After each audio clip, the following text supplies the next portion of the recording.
J'espère que vous allez bien. C'est un peu chaud aujourd'hui. Je ne sais pas comment vous êtes au milieu, mais déjà à l'extrémité, il fait chaud. Donc, j'espère que vous n'allez pas vous endormir ce matin. Les fenêtres, elles sont ouvertes, les Velux. En tout cas, on est content d'être là. C'est le dernier dimanche de notre année scolaire.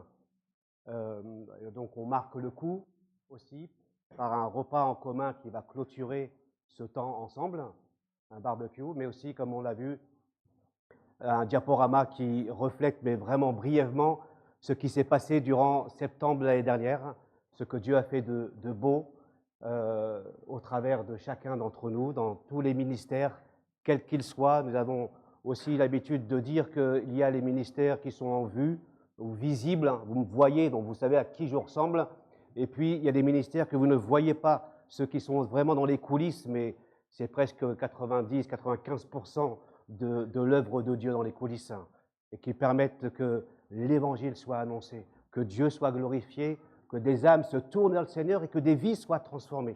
C'est ça le but. On n'est pas une simple association. On est l'Église du Seigneur. L'Église du Seigneur, l'Église de Dieu. Pas simplement Arpajon, mais nous avons nos racines aussi avec d'autres familles chrétiennes. Hein, on le répète aussi au travers du livre des Actes des Apôtres qu'on a eu ensemble. On n'est pas une église à Arpajon seul. On fait partie d'une grande famille. On a d'une famille lointaine, parfois un peu comme un arbre généalogique. Je ne sais pas si vous aimez rechercher votre arbre généalogique. Et vous dites, oh oui, j'ai un arrière-grand-père, mais c'est le père du cousin, du frère, de la sœur. Ah, bref, un truc. Mais c'est de la famille. Quel que soit baptiste, pentecôtiste, libriste, voilà, évangélique ou autre, on fait partie de la même famille. Alors parfois on est un peu lointain, vous voyez, mais on a le même arbre généalogique, la même racine, l'évangile et le Christ. Ne jamais l'oublier. Quand tu regardes un frère qui vient d'autre, tu dis, ouais, mais lui c'est une parenté. Il est relié à la tête, qui est le Christ. Ça c'est important. Et donc, cela doit nous réjouir aussi ensemble. Dieu a une grande famille avec des enfants variés, colorés, diversifiés. Ça, c'est la beauté de l'Église de Dieu. Alors, je poursuis, ce n'est pas là-dessus que je voulais vous parler, hein, mais... J'aimerais, comme ça a été aussi évoqué un peu sur l'épître de Philippiens, juste poser la question, après quoi courez-vous? Je cours vers le but, ici. Après quoi courons-nous? Quelle est la direction que nous prenons? Ou quelle est la direction que nous avons prise durant cette année scolaire? Et comment peut-être atteindre le but? Parce que parfois nous faisons des fausses routes, mais il est possible de reprendre le chemin, celui du Seigneur, de nous focaliser sur lui et sur lui seul. Nous avons certains sports d'automobile ou autres qui sortent du chemin et qui reprennent le chemin. Il arrive parfois que nous sommes aussi dans cette situation-là, où nous sortons du chemin, nous sortons du but, et Dieu nous ramène à lui et il nous encourage à regarder à lui. Quelques versets cités de l'Épître aux Philippiens. Je lis à partir du verset 12, chapitre 3. L'apôtre Paul dit « Non, certes, je ne suis pas encore parvenu au but. Je n'ai pas atteint la perfection, mais je continue à courir pour tâcher de saisir le prix. Car Jésus-Christ s'est saisi de moi. Non, frères et sœurs, pour moi, je n'estime pas avoir saisi le prix, mais je fais une seule chose, oubliant ce qui est derrière moi et tendant de toute mon énergie vers ce qui est devant moi. Je poursuis ma course vers le but pour remporter le prix attaché à l'appel que Dieu nous a adressé du haut du ciel dans l'union avec Jésus-Christ. Amen. Quelqu'un a-t-il remporté un prix un jour? Allez, soyez pas dans la fausse modestie. Si vous avez gagné ce prix, c'est que vous l'avez mérité. Quelqu'un a-t-il gagné un prix? Alors moi, allez, je me lance, moi. J'ai déjà gagné une coupe. Bon, il n'y en a qu'une. Hein. Mais voilà, où est-elle dans mon passé? Quelqu'un a gagné un prix? Quelqu'un dit quoi? Pas du tout? Ah, ben Stéphanie se cache. Oui? T'as dit oui? Ok. Voilà. Quelqu'un d'autre a gagné un prix? Une coupe, un prix, je sais pas moi. Ok? Tu as gagné. Voilà. Tu as gagné un prix. Tu as atteint un but. Quelqu'un d'autre? Mathéo. Tu as une mention pour la batterie. Alors tu vas rester là maintenant. Maintenant que Moïse est aux Antilles, tu coupes. Hein, on le remplace par Mathéo à la batterie et Stéphane aussi. T'es dit.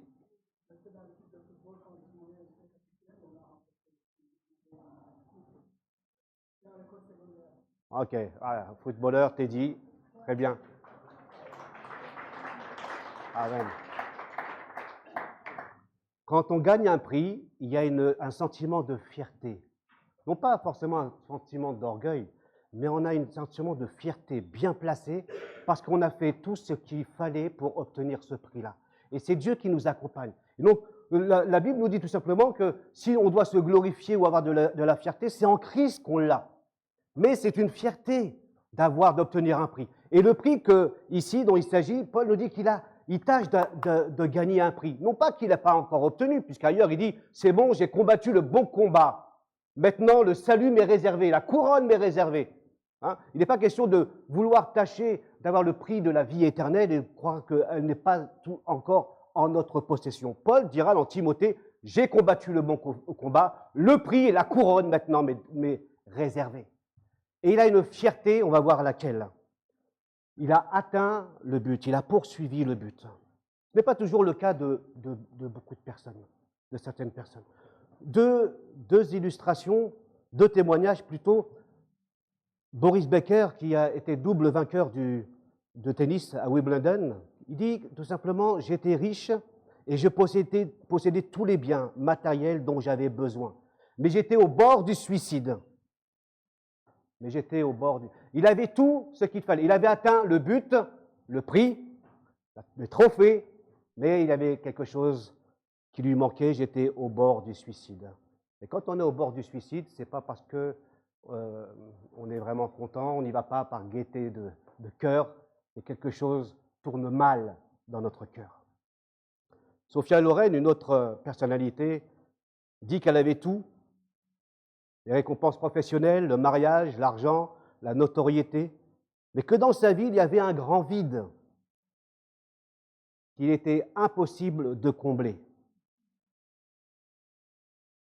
Elle dit, je n'avais aucune paix intérieure.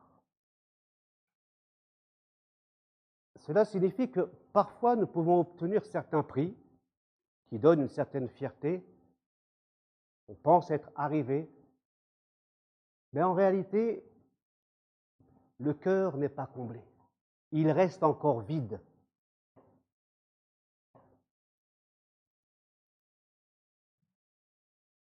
L'apôtre Paul, le texte que nous avons lu, dit également que sa vie était belle pour lui. Il va donner tout son CV dans ce chapitre. Nous le verrons ensemble. Il dira que ses origines, son cursus universitaire, son avenir prometteur faisaient sa fierté. Il était irréprochable en termes de religieux, voyez, dans sa justice, dans son zèle pour Dieu. Il dit, voilà, tout cela faisait ma fierté. Je suis hébreu, je fais partie de la famille de Benjamin, donc une tribu de choix. Et donc, il décrit un peu son CV comme quelque chose de fier pour lui.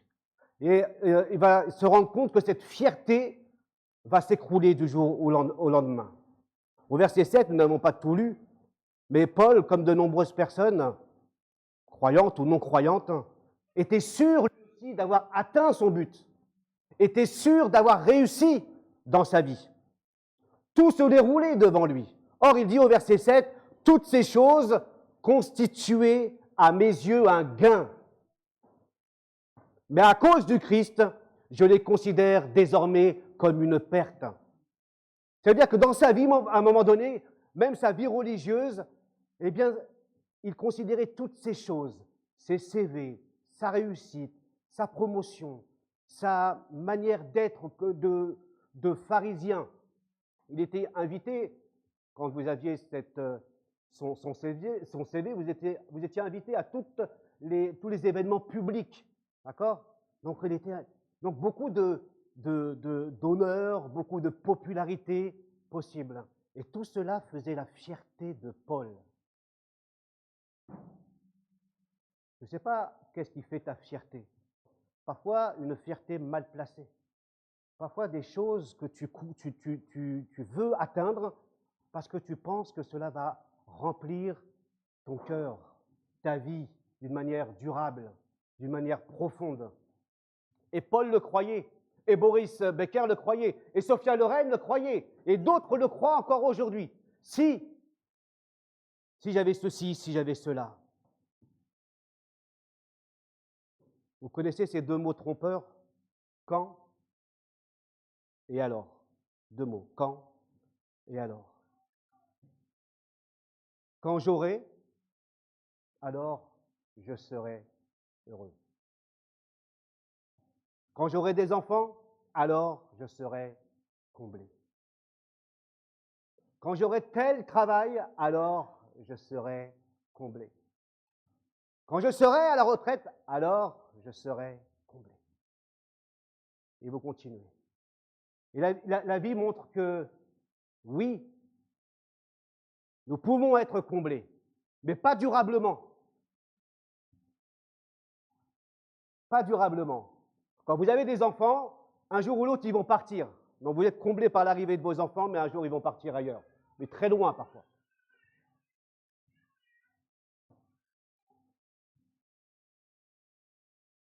Il y a des choses qui sont bonnes, mais qui ne sont pas durables. C'est malheureux. Cela nous rappelle que toutes ces bonnes choses, parfois, légitimes, malheureusement, ne peuvent combler notre vie d'une manière durable. Seul le Christ peut le faire. C'est pourquoi Paul dit à cause de Christ, je les considère, ces choses du passé, ce que j'étais, ce que j'avais comme notoriété, comme popularité, tout cela je considère comme de la boue, ou bien littéralement de l'ordure. J'ai accepté de tout perdre pour gagner Christ. Il n'a pas dit, oh c'est dur, il va falloir que je renonce. La vie chrétienne, c'est compliqué, c'est que des choses interdites à faire. Tu ne dois pas faire ceci, tu ne dois pas faire cela. Non, il dit, j'ai tout accepté de perdre pour gagner le Christ. C'est-à-dire qu'il a abandonné quelque chose qu'il aimait profondément pour se tourner vers une autre chose, ou plutôt quelqu'un d'autre qui avait encore plus de valeur. Tu comprends? Quand tu laisses le faux diamant, finalement, pour avoir le vrai diamant, tu vas choisir ou tu vas avoir un moment de réflexion? Tu as tout vu. Entre le faux et le vrai, entre le précieux et ce qui est réellement précieux. C'est ce que Paul dit finalement. J'ai accepté de tout perdre, mais pas pour être malheureux, mais pour gagner le Christ. Pour gagner le Christ. Parce que lui, Paul, le persécuteur de l'Église, il n'était absolument pas ouvert à l'Évangile. C'est Dieu qui l'a arrêté sur la route. C'est Dieu qui s'est manifesté à lui, c'est Dieu qui s'est révélé à lui. Et à partir de cette rencontre avec Jésus, sa vie a été transformée. Il n'a plus été le même. Il n'a plus été le même. Ce qu'il était avant, il l'a laissé pour se consacrer à Dieu. Il dira, j'ai été saisi par Jésus. Moi, j'aime cette phrase. Ce n'est pas Paul qui a saisi Jésus. J'ai été saisi par Jésus. À partir du moment où vous êtes saisi par Jésus, vous ne pouvez plus rester le même. Tu ne peux pas être saisi par Jésus sans que ta vie soit de fond en comble transformé. Pas simplement quand on prend l'image de la maison, pas simplement dans les grandes pièces. Dans les greniers, jusqu'à la cave de ta vie, tout doit être transformé. Parce qu'à partir du moment où tu es saisi par Christ, il y a des choses que tu ne peux pas et que tu ne peux plus vivre. Pourquoi? Parce que tu désires gagner Christ. Tu désires que le Christ soit réellement dans ta vie, dans tous les aspects de ta vie. Tu dis oui, Seigneur Jésus, là je veux être avec toi. Là je veux vivre comme toi. Je veux te ressembler dans mes pensées, dans mes paroles, dans mes actions, dans mes attitudes. J'ai été saisi par Jésus. On a eu récemment 10 baptêmes au mois de juin, là. Il n'y a pas que Paul qui a été saisi par Jésus-Christ. Quel témoignage nous avons entendu par nos frères et sœurs qui sont passés par les eaux du baptême. 10 baptêmes qui nous montrent que des rencontres différentes, mais le résultat, celui d'être gagné par Christ.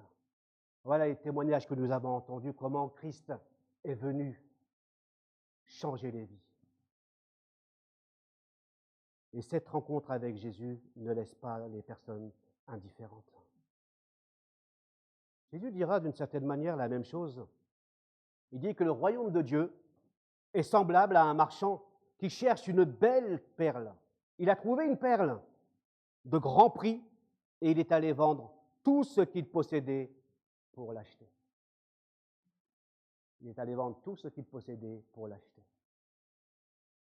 C'est-à-dire que tout ce qu'il avait était considéré pour une certaine manière comme un rien, comme de la boue, comme de la perte, comparé à la perle qu'il avait achetée.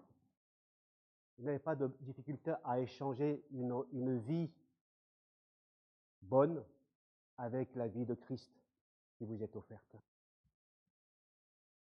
Parce que la vie avec le Christ ne se résume pas à une religion, ni à une institution religieuse. Paul n'a pas recherché le christianisme. Il n'a pas cherché le christianisme à ce moment-là. Il a rencontré une personne. Il a été saisi par Jésus-Christ.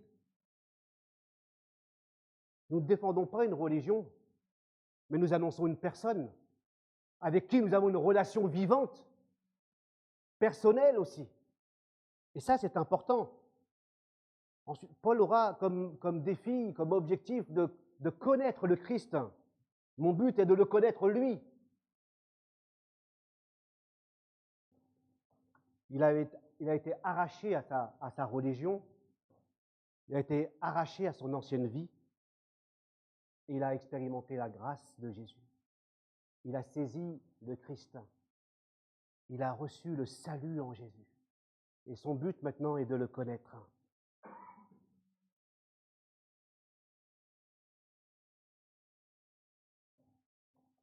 Il va nous inviter à faire 3 choses, l'apôtre Paul.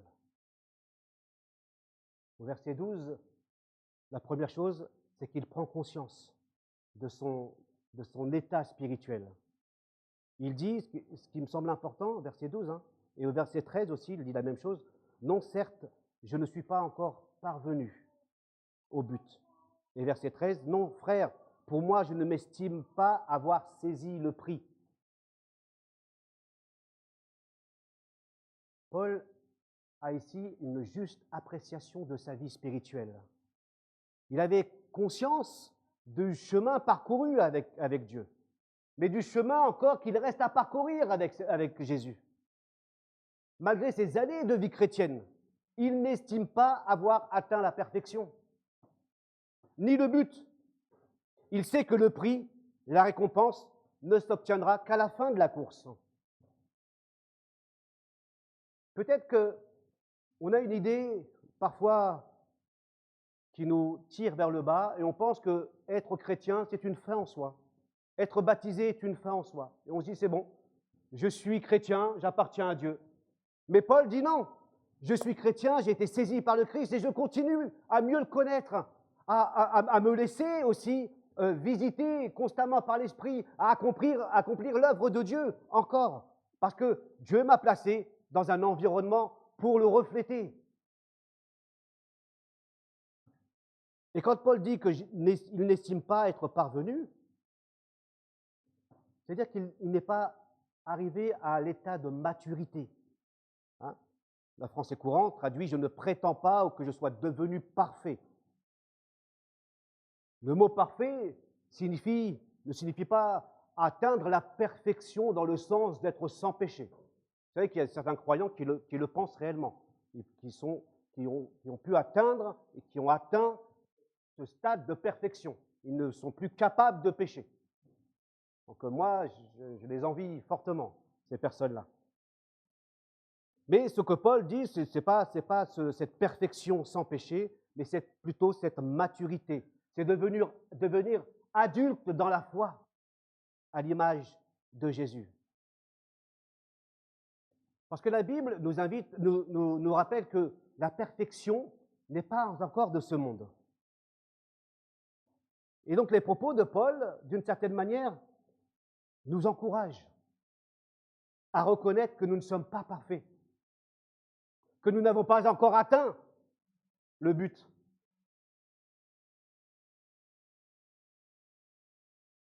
Ça nous permet aussi de prendre conscience de nos limites, de nos fragilités, de nos faiblesses. Je n'y arrive pas, de mon caractère qui toujours est là pour m'empêcher de tendre et de vivre selon la volonté du Seigneur. Cela nous garde aussi dans l'humilité. Plutôt que de croire que nous sommes arrivés à la perfection. Alors peut-être que tu ne crois pas que tu es arrivé à la perfection dans le sens où tu es sans péché, mais peut-être que dans ton esprit et dans le mien, bien caché, bien modestement maquillé, tu te sens quand même pas mal comme chrétien. Par rapport aux autres, quand même pas. Je peux arriver, mais quand même, par rapport à toi, moi. Et alors là, je commence à me faire, de manière modeste, un super chrétien. Ah, il faut prier, il faut jeûner, il faut lire, sois comme moi. Et parfois, vous devinez, vous remarquez que certains chrétiens sont énervés parce qu'ils ne vous voient pas progresser à la même vitesse qu'eux. Ils sont fâchés, réellement fâchés, parce que vous ne progressez pas comme eux. D'une certaine manière, vous dites, mais ressemble-moi. Et vous avez ces chrétiens-là, d'une manière, avec une fausse modestie, vont vous montrer qu'eux sont quand même bien en avance par rapport à vous.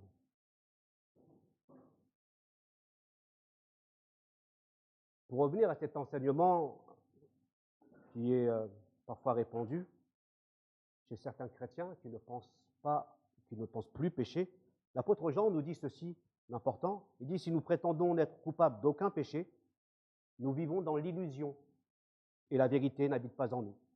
Si nous prétendons ne pas être pécheurs, alors nous faisons de Dieu un menteur et sa parole n'est pas en nous. 1 Jean 1, verset 8 à 10. Ça, c'est un verset clé, il faut le tenir comme ça, quand vous rencontrez ce genre de personnes, ou même que chez vous, vous avez l'impression d'être un chrétien à avoir atteint la perfection, alors relisez ça, c'est bien. Vous êtes dans l'illusion. Et je suis dans l'illusion.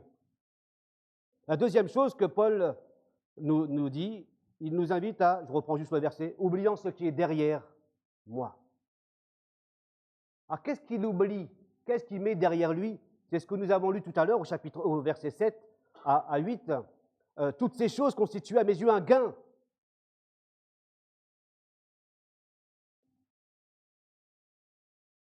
Mais à cause du Christ, je les considère désormais comme une perte. Je vais même plus loin, dit Paul. Tout ce en quoi je pouvais me confier, je le considère comme une perte à cause de ce bien suprême, Jésus-Christ. Paul va énumérer dans les versets 4 à 7, on n'a pas lu entièrement ces versets, son CV, on l'a abordé un peu, tout ce qui faisait sa fierté, tout ce en quoi il pouvait se confier, tout ce qui faisait sa notoriété, sa popularité, eh bien tout cela maintenant, il le met et le considère comme de la boue. Il utilise des termes en rapport avec la comptabilité. Il y a une colonne gain et une colonne perte. Ce qu'il considérait sans valeur avant, il considère maintenant comme un gain précieux.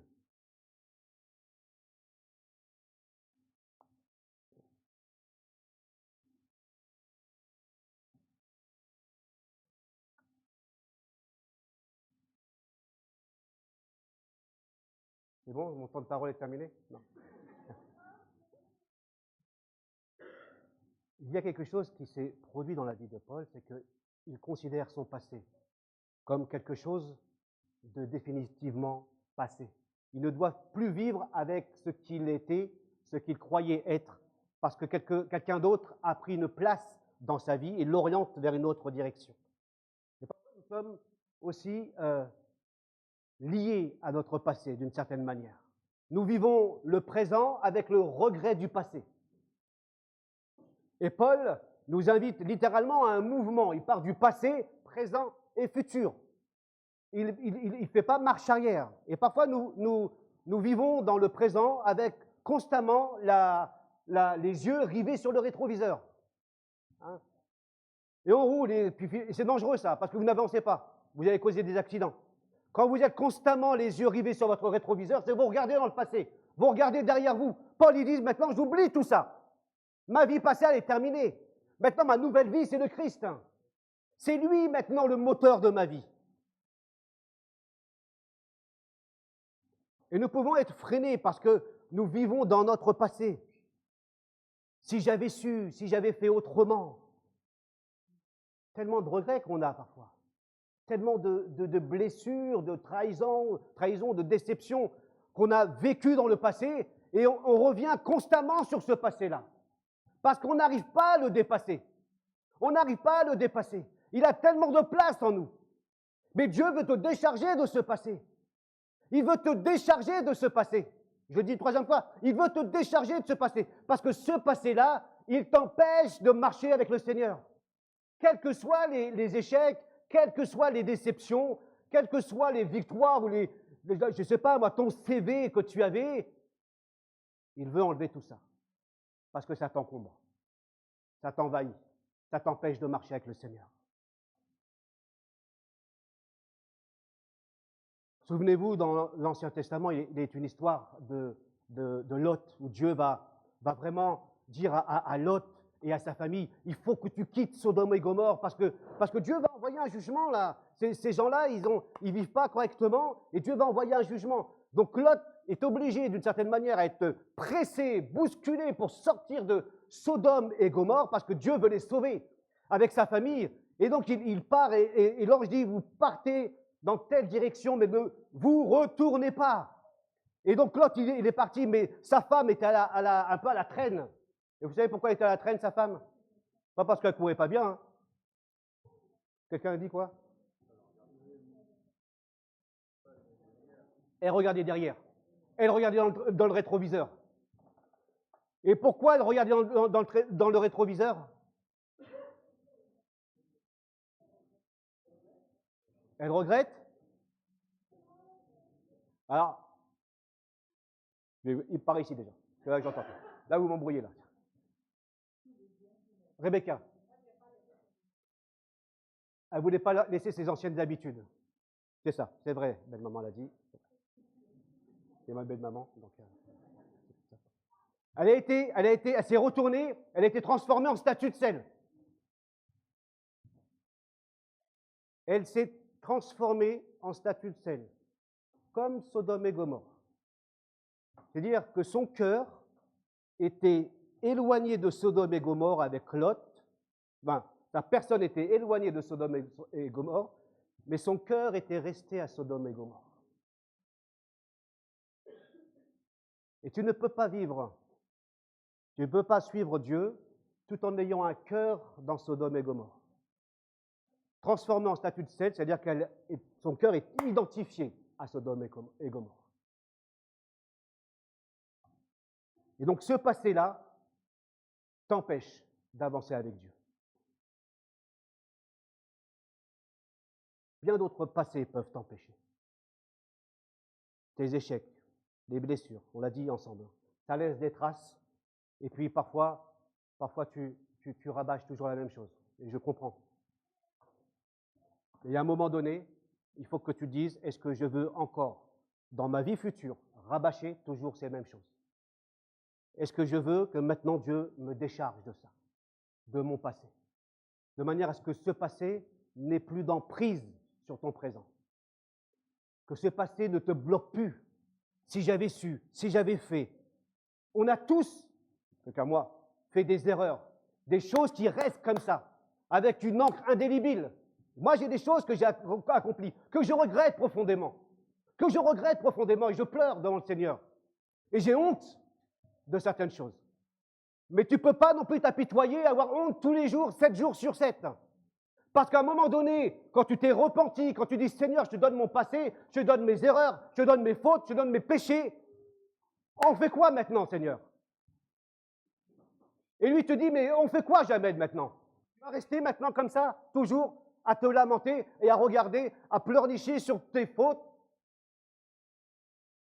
Dieu veut t'emmener ailleurs.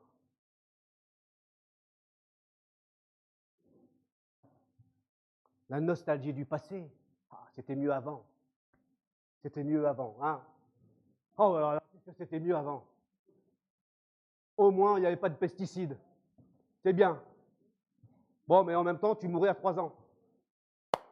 À 3 ans ou 5 ans, tu mourrais facilement quand même. Hein? Ah, c'était mieux avant. Pas de pesticides. Mais quand même, hein, pour aller d'ici à chez moi, je mets un quart d'heure en voiture, je mettrai 1 heure à pied. C'était mieux avant. C'était mieux avant. Je ne savais pas où est mon enfant, mais maintenant j'ai un portable et je dis, bon, tu es dehors, tu es perdu. C'était mieux avant quand même. Ah. C'était mieux avant, on avait besoin d'un simple feu pour, voilà. Mais maintenant, le chauffage avec -10, c'était mieux avant quand même. Chez moi, je suis quand même au chaud. C'était mieux avant, pas toujours. Peut-être certaines choses, mais pas toujours. La nostalgie, c'est pas toujours du passé. Il faut aussi les dépasser. Parfois, même chrétiens, nous sommes figés et Dieu nous demande d'avancer, mais nous ne voulons pas avancer. En tant qu'Église, on se dit, c'était mieux avant, c'était mieux avant, c'était mieux avant, mais Dieu nous dit, wow, oublie ce qui est derrière maintenant. Oublie les victoires, oublie les temps bénis que tu as eu. Garde-les comme un passé où tu peux être reconnaissant à Dieu. Maintenant, on y va. On avance. On va de l'avant. On ne peut plus rester un peu comme Pierre, Jacques et Jean qui sont sur le mont de la Transfiguration. Vous vous souvenez? Ils plantent 3 tentes et puis ils sont dans la présence de Jésus avec Moïse qui apparaît et Élie qui apparaît et Pierre qui prend la parole après à Jésus qui dit « Oh maître, il est bon qu'on reste ici là. On dresse 3 tentes, on reste ici, on est bien ici. On est exalté sur le mont de la Transfiguration, on a vu Moïse, on a vu Élie. » Jésus l'a dit « Oh là, plie les tentes Quechua et puis on descend. » Parce qu'on a encore du boulot. Il faut travailler tant qu'il fait jour. Et parfois, on veut planter nos tentes. Jésus dit, oh, range tes tentes. On a du travail. On a une œuvre encore. Oubliez ce qui est derrière. Peut-être oublier notre belle vie confortable, notre zone de confort. Et en effet, ça demande aussi de laisser ces choses confortables parce que nous avons trouvé un précieux infiniment bon pour nous.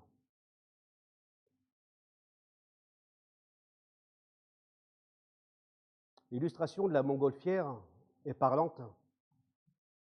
Plus tu te délestes, plus tu t'envoles. On est d'accord? Peut-être est-il temps de te délester, c'est-à-dire de lâcher les fardeaux de ton passé, les choses qui t'alourdissent et qui t'empêchent de t'envoler un peu avec le Seigneur. Mais cette année aussi, 2023-2024, on ne peut pas la passer sans évoquer ces moments de fidélité, comme nous l'avons vu tout à l'heure, moments de fidélité de Dieu à notre égard, dans notre vie personnelle, dans notre vie familiale, dans notre vie professionnelle, dans notre vie d'église et bien d'autres choses encore. Où c'est un passé que nous devons aussi cultiver, entretenir. Tout passé ne doit pas être oublié, mais il y a des bons passés.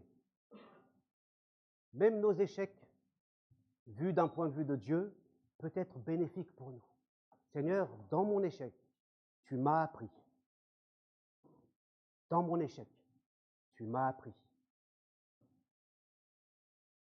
Ça, c'est important. À partir du moment où j'apprends de Dieu, pour que cela puisse me servir dans ma marche avec le Seigneur. Et Dieu a été tellement fidèle. La deuxième chose que Paul dit, c'est je poursuis, ou je cours, la troisième chose plutôt, je poursuis ou je cours vers le but, vers l'avant. Il y a à la fois un présent, je poursuis ou je cours, et à la fois une invitation à tendre vers l'avant, vers l'avenir. Et nous savons tous que bien commencer une course ne signifie pas bien la terminer. Commencer quelque chose, c'est une chose, mais la poursuivre est importante. Se maintenir dans la course, c'est ce que Paul y dit. Paul, finalement, veut nous encourager à poursuivre cette course qui est devant nous. À se maintenir dans la course malgré les épreuves, malgré les difficultés, malgré les embûches que nous rencontrons aussi aujourd'hui. Ce n'est pas simple parfois, en tant que chrétien, de poursuivre. Et peut-être que tu te dis, ouais, mais t'es marrant, toi, Jamel, t'es marrant. Toi, tu ne vis pas ce que je vis. Non, je ne vis pas ce que tu vis. Et on peut se poser des questions. Certains chrétiens vivent des choses compliquées. Ils sont en lutte avec un problème de santé, un problème d'épreuve quelconque, avec un licenciement, je ne sais pas, avec des enfants qui vous font la vie, par exemple, et vous n'arrivez pas à les contenir, à les éduquer parce qu'ils vous échappent. Donc, c'est quelque chose qui est omniprésent dans votre vie et qui vous envahit au point que vous êtes soucieux à chaque fois. Vous vous levez avec cette inquiétude et vous vous couchez avec cette inquiétude. Et donc, oui, ce n'est pas facile de poursuivre et de compter sur le Seigneur, sur ses grâces, quand nous sommes parfois au creux de la vague. L'apôtre Paul, peut-être, nous dit quand il écrit cette lettre que lui était dans une situation difficile, il était en prison. On appelle cette lettre, l'Épître aux Philippiens, la lettre de la joie. Soyez joyeux, qui revient souvent dans cette épître. Soyez joyeux. Et là aussi, on peut se poser la question, mais comment est-ce que tu peux être joyeux? Comment tu peux me dire d'être joyeux alors que tu es en prison? Qu'est-ce que tu as que je n'ai pas? Qu'est-ce que tu as que je n'ai pas? Qu'est-ce qui fait que tu persévères et tu poursuis la course? Pour moi, tu devrais abandonner parce que tu es en prison et ton Dieu n'est pas là. Ou il te laisse croupir en prison. Qu'est-ce qui fait que tu persévères, Paul?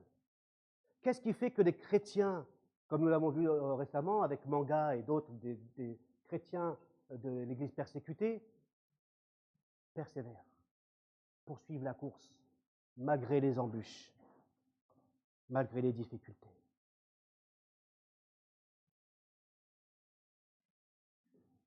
Ésaïe 42 nous dit qu'au sujet de Jésus, à l'égard de ceux qui ont du mal à persévérer, qui sont au creux de la vague, il dira, je ne permettrai pas que le roseau se ploie et je ne permettrai pas que le lumignon s'éteigne. Ça, c'est ce que Jésus veut faire et va faire dans ta vie. Quand tu crois que tout est terminé, qu'il n'y a plus de braise, c'est lui qui ne permettra pas que ça s'éteigne. Est-ce que tu le sais? C'est lui qui ne permettra pas que tu te casses complètement. Est-ce que tu le crois, ça? Et peut-être que tu ne crois pas, mais intérieurement, tu peux dire, Seigneur, aide-moi parce que je suis ce lumignon. Ça s'éteint. Seigneur, aide-moi parce que je suis ce roseau. Ça se casse. Tu as dit que non.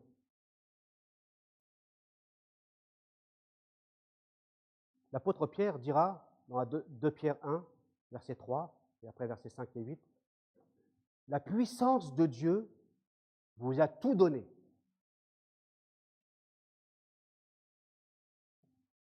La puissance de Dieu vous a tout donné. À cause de cela même, donc à cause de cette puissance, faites tous vos efforts pour ajouter à votre foi la force de caractère, à la force de caractère la connaissance, à la connaissance la maîtrise de soi, etc. C'est par cette divine puissance que Dieu met à notre disposition que nous pouvons continuer à vivre et à poursuivre notre vie chrétienne. La poursuivre, pas n'importe comment. Paul il dit, je la poursuis avec énergie. Avec énergie. On est frappé de voir que Paul a toujours cette énergie pour le Seigneur. On se dit, mais comment tu fais pour brûler comme ça autant pour le Seigneur? Il a une flamme qui ne cesse d'être allumée, ranimée, ravivée, attisée par l'Esprit et qui lui permet de ne pas perdre le but. Et il arrive on poursuit notre course, mais on a perdu l'énergie parce qu'on est découragé, parce qu'on passe par des déserts, parce qu'on passe par des sécheresses spirituelles. Et ça arrive, ça. Et on a besoin de s'encourager mutuellement en disant que Dieu est toujours là, qui ne permettra pas que le lumignon s'éteigne, ni que le roseau se casse. Poursuivre pour aller de l'avant, c'est ce que Paul nous dit. Il nous encourage à décrocher nos regards du poids du passé pour vivre présentement, mais même de tendre vers l'avant. C'est vers l'avant que Dieu nous pousse. C'est vers l'avant que Dieu veut nous conduire. Et il y a de la place vers encore un avant. Peut-être que tu crois que c'est terminé, mais Dieu t'encourage à aller un peu plus loin encore avec lui. Tendre en avant, c'est, oui Seigneur, au stade où je suis maintenant, je sais que je vais encore progresser avec toi. Je sais que dans ma vie, je vais mieux te connaître.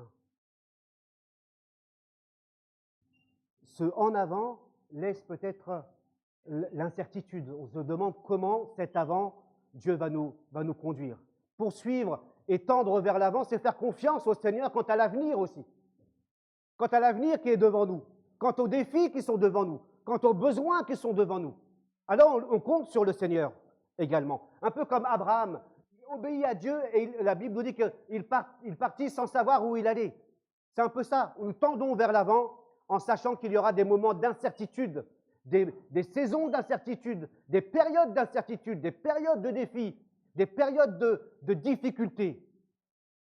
Mais quand Abraham est parti, sans savoir où il allait, Dieu savait où il allait le conduire, vers la terre promise.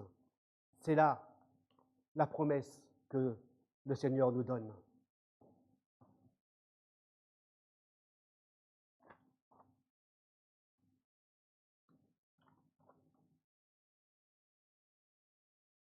C'est pourquoi la Bible nous encourage à nous débarrasser de tout fardeau et du péché qui nous cerne si facilement de tous côtés. Et courons avec endurance, les yeux fixés sur Jésus, qui a ouvert un chemin.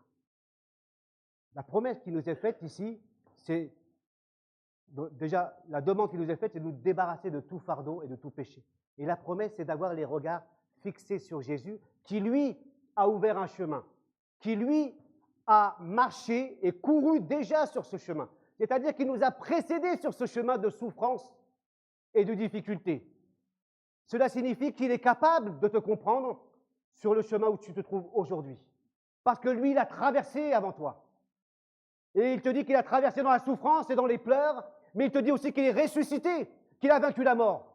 C'est dire la promesse de Jésus. Sois sans crainte.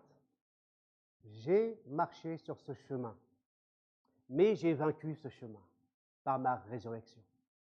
Et je serai avec toi sur ce chemin.